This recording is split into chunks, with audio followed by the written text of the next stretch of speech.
Assalamualaikum warahmatullahi wabarakatuh. Pada minggu lalu kita telah mempelajari unsur pada golongan 5A dan 6A. Maka pada pertemuan kali ini kami dari kelompok 5 ingin mempresentasikan hasil diskusi kami tentang unsur golongan 7A dan 8A. Golongan 7A terdiri dari fluor atau yang dilambangkan dengan huruf F, dan klor yang dilambangkan dengan huruf Cl, brom yang dilambangkan dengan huruf Br, iod atau yodium yang dilambangkan dengan huruf I, serta yang terakhir yaitu astatin yang dilambangkan dengan huruf At. Yang pertama yaitu fluor yang dilambangkan dengan huruf F. Fluor atau fluorin merupakan gas halogen beracun, univalen, dan salah satu unsur paling reaktif yang memiliki elektron negatif paling banyak. Jika dalam bentuk gas, fluorin berwarna kuning-hijau. Fluorin anorganik bersifat lebih toksik atau beracun dan lebih iritan daripada yang organik. Keracunan kronis menyebabkan orang menjadi kurus, pertumbuhan tubuh menjadi terganggu, terjadinya fluorosis gigi serta kerangka, dan gangguan pencernaan yang dapat disertai dehidrasi. Pada kasus keracunan berat akan terjadinya cacat tulang, kelumpuhan, dan bahkan kematian. Selanjutnya yaitu klor atau Cl. Klor atau yang lebih dikenal sebagai klorin adalah gas halogen berwarna kuning kehijauan. Klor dalam bentuk gas memiliki bau yang sangat menyengat dan sangat beracun. Dalam wujud cair atau padat, klor sering dipergunakan sebagai oksidan, pemutih, dan disinfektan. Klorin berbahaya ketika memasuki tubuh saat terhirup bersamaan dengan udara yang terkontaminasi atau ketika tertelan bersamaan dengan air atau makanan yang terkontaminasi.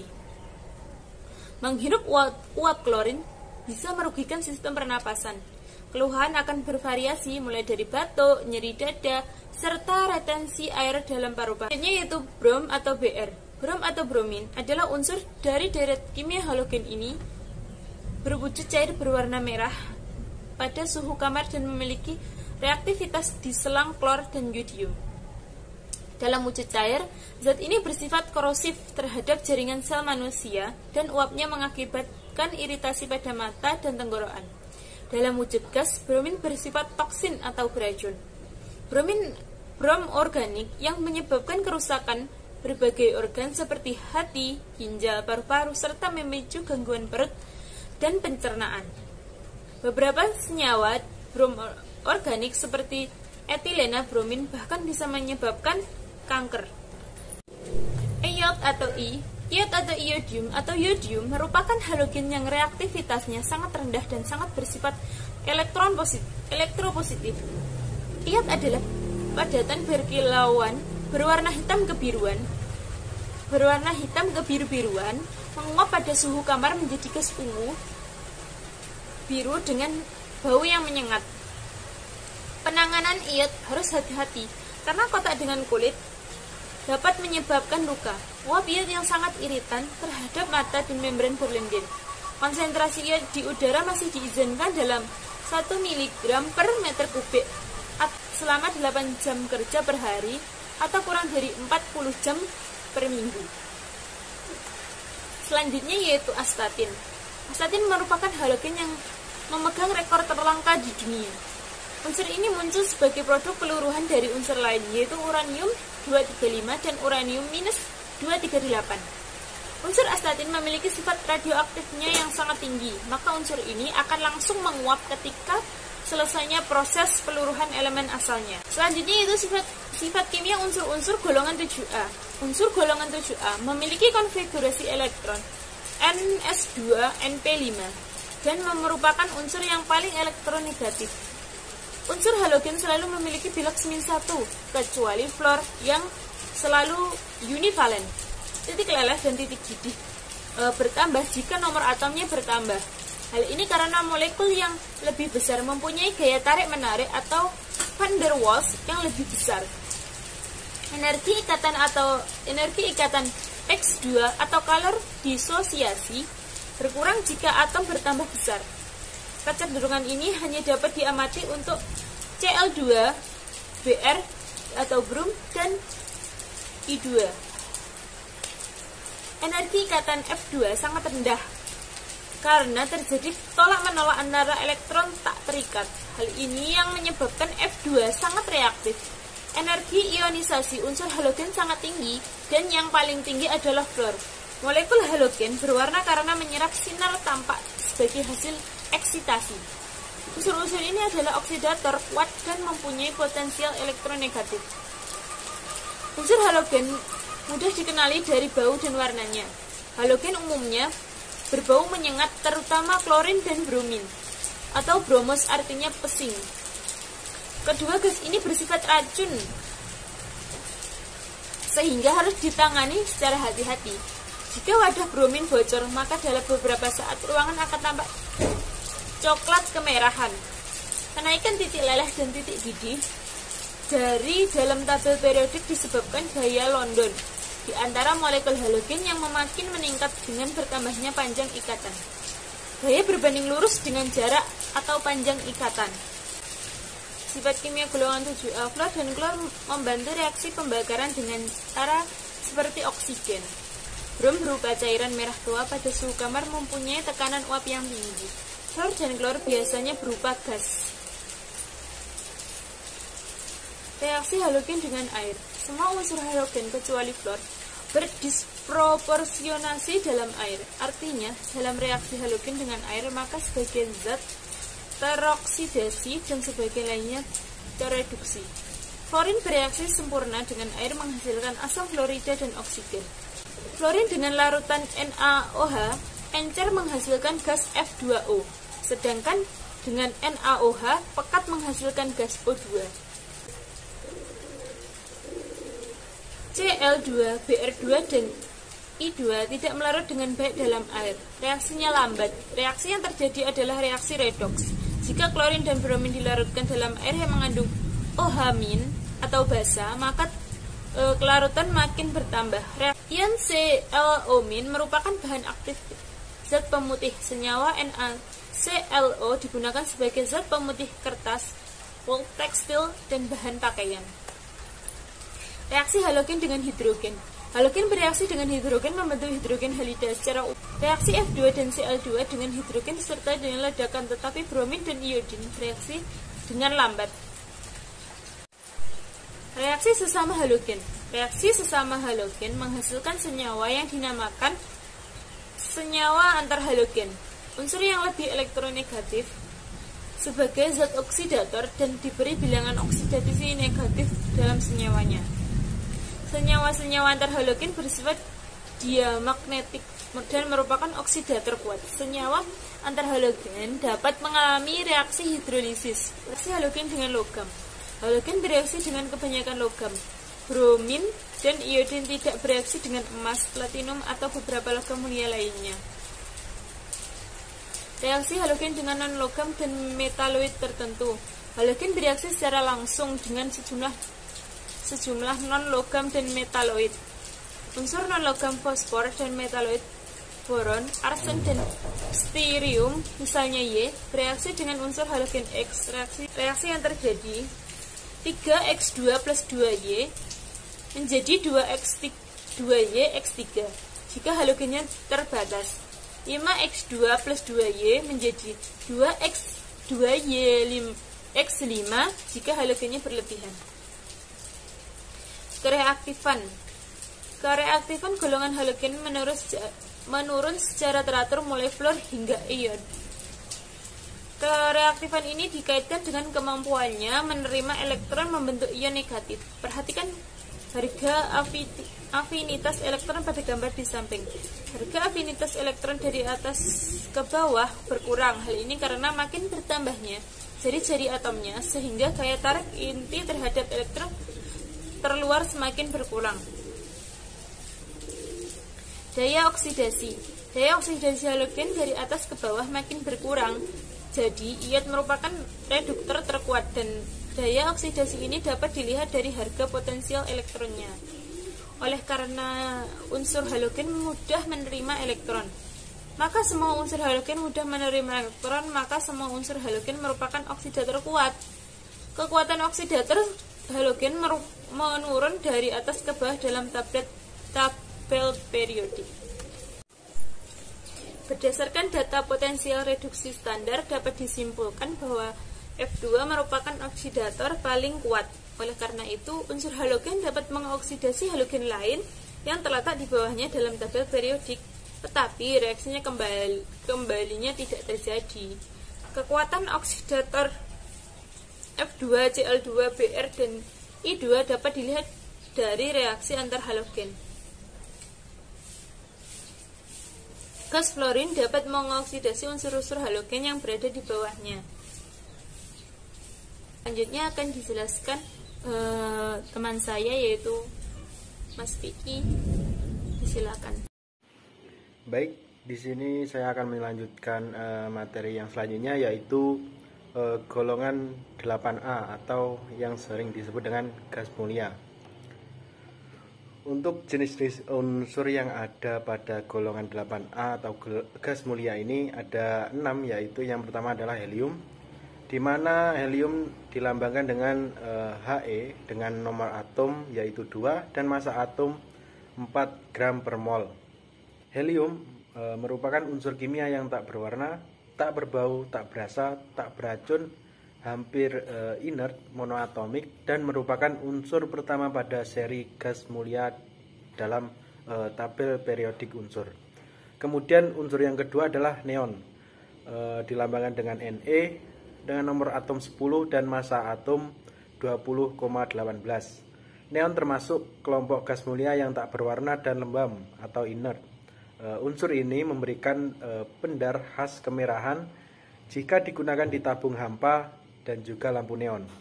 Kemudian yang ketiga adalah argon, dilambangkan dengan Ar dengan nomor atom 18 dan massa atom 39,95. Argon merupakan gas yang tidak berwarna dan tak berbau. Argon sangat inert. Kulit terluarnya yang penuh menyebabkan argon stabil dan tidak membutuhkan untuk membentuk ikatan dengan unsur-unsur yang lainnya. Kemudian yang keempat adalah kripton, dilambangkan dengan Kr dengan nomor atom 32 dan massa atom 83,80. Kripton merupakan unsur yang tidak berwarna, tak berbau, dan termasuk unsur yang inert. Kripton terdapat dalam jumlah kecil di atmosfer. Yang kelima adalah xenon dengan lambang Xe dengan nomor atom 54 dan massa atom 131,30. Xenon juga merupakan gas mulia yang tidak berwarna dan tidak berbau. Kemudian yang keenam yaitu radon, yang dilambangkan dengan Rn dengan nomor atom 86 dan massa atom 222. Radon juga merupakan unsur dari gas mulia dan beradioaktif. Radon terbentuk dari penguraian radium. Radon juga yang paling berat dan paling berbahaya, sehingga penanganannya harus dilakukan secara hati-hati.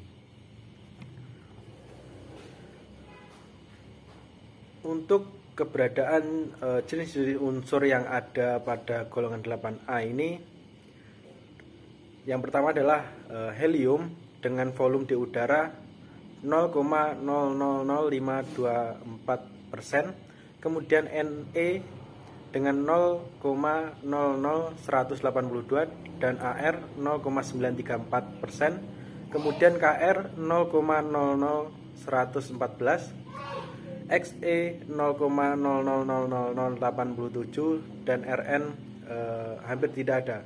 Khusus untuk radon ini yang bersifat radioaktif diperoleh dari peluruan radioisotop unsur radium.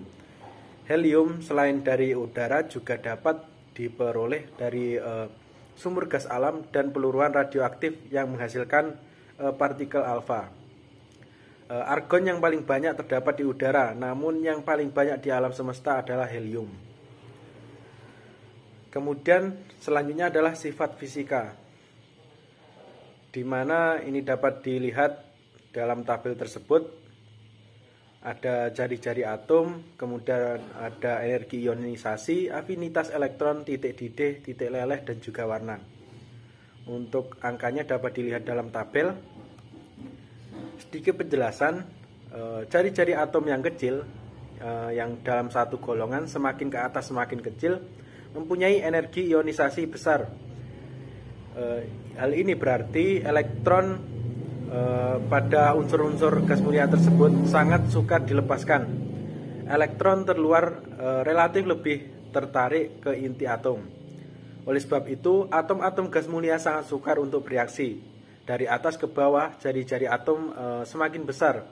Energi ionisasinya semakin kecil atau makin mudah melepaskan elektron. Sehingga gas mulia dari atas ke bawah semakin reaktif.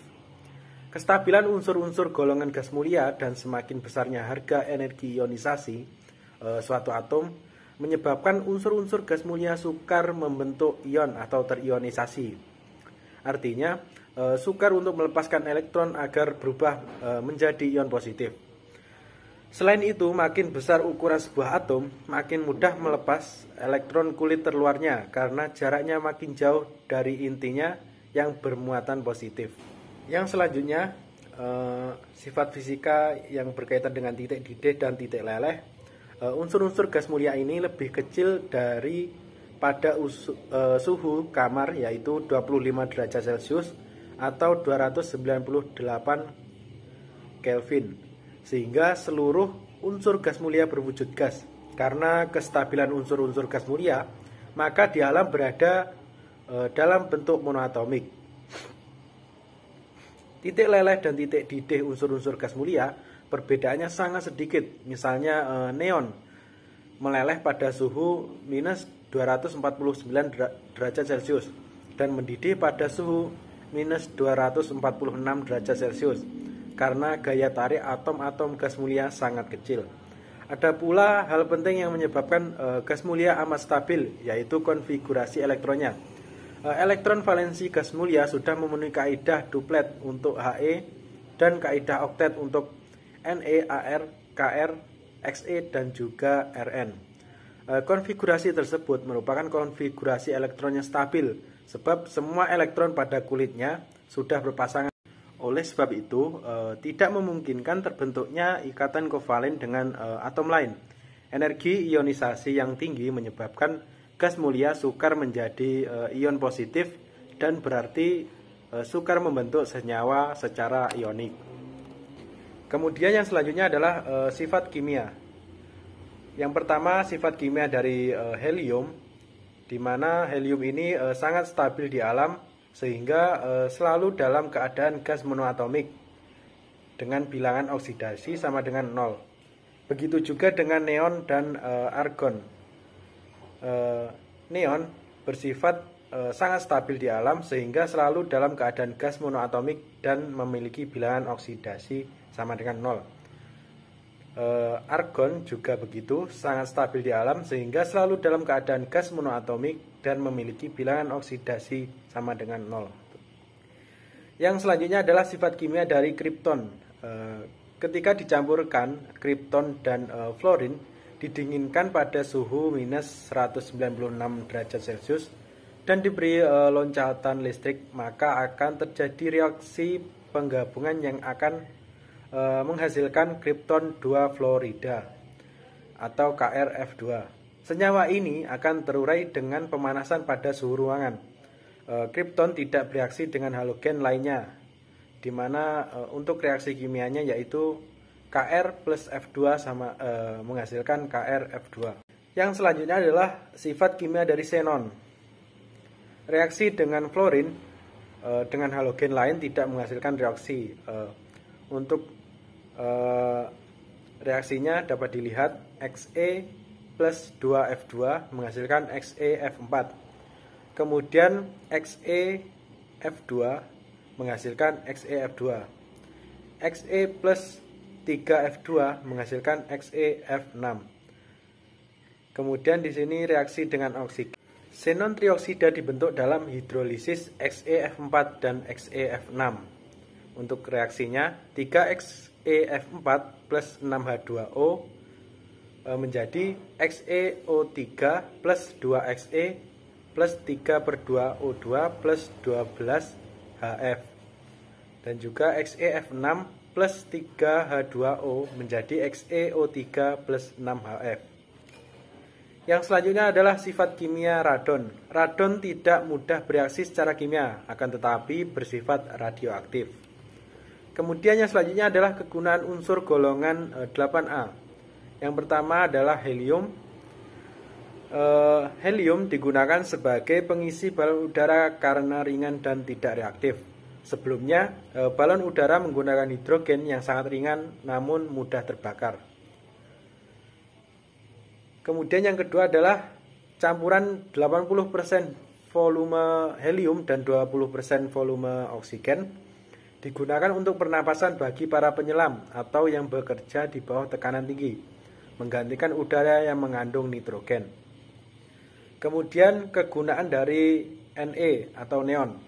Yang pertama adalah membuat lampu-lampu iklan karena menyebabkan terjadinya nyala yang berwarna merah terang jika dialiri arus listrik. Kemudian kegunaan yang kedua adalah membuat indikator tegangan tinggi, penangkal petir, tabung televisi, dan laser gas. Yang ketiga adalah neon cair merupakan zat pendingin pada refrigerator untuk temperatur rendah dan juga pemberi tanda pada pesawat terbang karena sinarnya yang dapat menembus kabut. Kemudian kegunaan dari unsur Ar atau argon.